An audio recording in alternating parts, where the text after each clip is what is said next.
where children and teenagers sit locked up in Perth's adult Hakea Jail. They were moved there after a riot at their juvenile detention centre.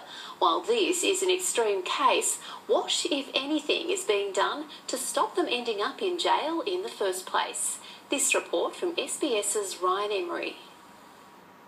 17-year-old offender Jermaine wants help, but he's locked up again, unable to meet the conditions of his early release. He wants to stay on the right track, and he wanted to tread it at the Halo program.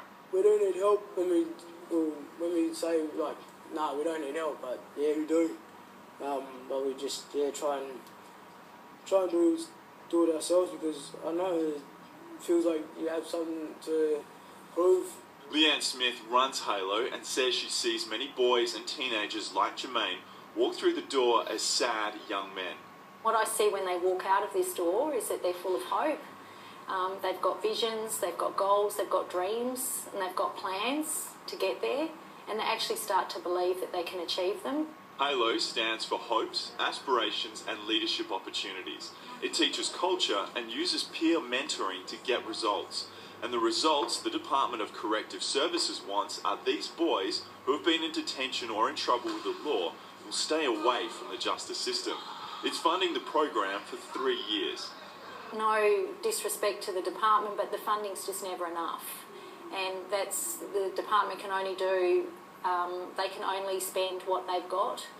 I really wish that it was more a priority of government to spend more on diversionary programs. The Minister for Corrective Services, Murray Kalper, declined to be interviewed, with campaigning underway for the state election on March 9.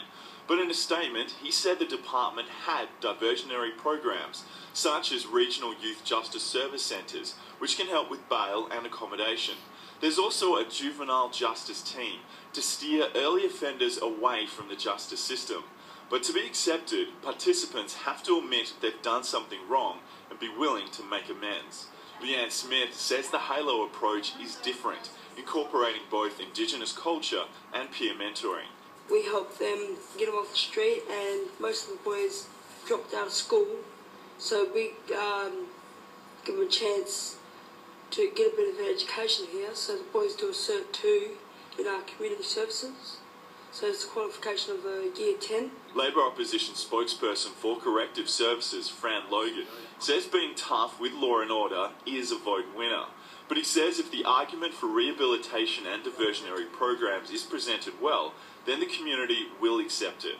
There's a general move across the board, and even in conservative circles as well, recognise that you can't just keep locking people up.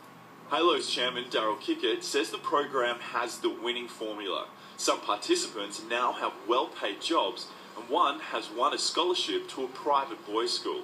It's ready to be rolled out, and culture is key to its success. So they know where they come from and who they are, so they can then